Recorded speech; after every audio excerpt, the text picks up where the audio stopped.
No one on deck saw the other ship, not until it was far too late.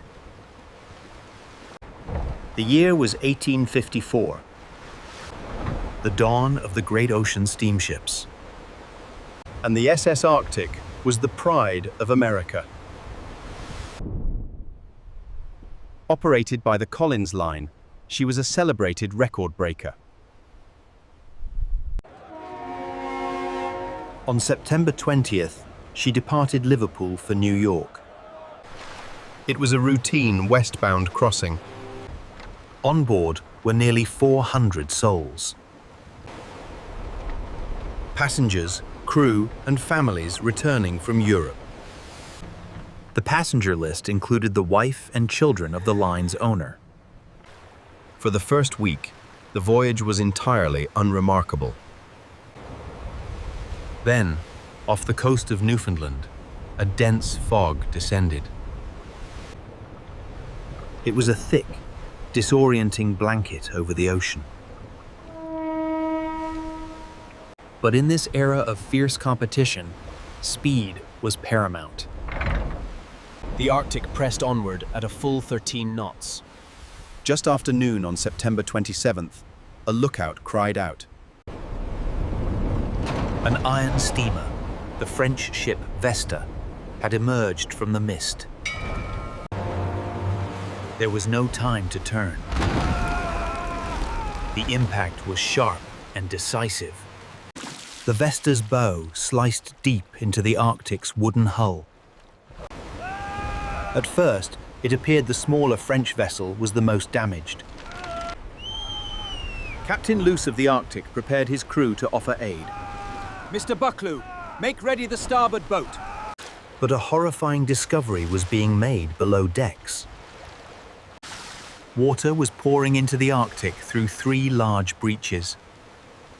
The ship's pumps were no match for the relentless flood. Soon, the rising water extinguished the boiler fires. The great steam engine fell silent. The ship was now helpless.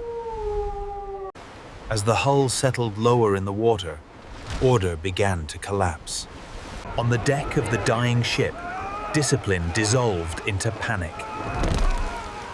The captain's orders were ignored. It became every man for himself. A number of sailors and firemen seized the largest lifeboats. They left hundreds of passengers stranded on the listing deck. Just 4 hours after the collision, the SS Arctic went down. She slipped beneath the waves, stern first, into the cold Atlantic. Of the roughly 400 people on board, only 85 survived. The vast majority of the survivors were members of the crew. Over the next several days, they were found by chance by passing ships. They clung to wreckage or rode aimlessly through the fog. The news that reached New York was met with grief and then fury. The most shocking detail was this: not a single woman or child was saved. The official inquiry blamed the collision on excessive speed in fog. But public condemnation focused squarely on the crew's behavior.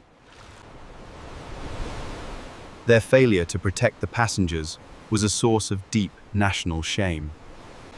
The loss of the Arctic did not immediately lead to new safety laws. Instead, its legacy was something more cultural, more profound. From the shame of this one disaster rose an unwritten rule of the sea. A moral code of conduct known as women and children first. Steady now, watch your step.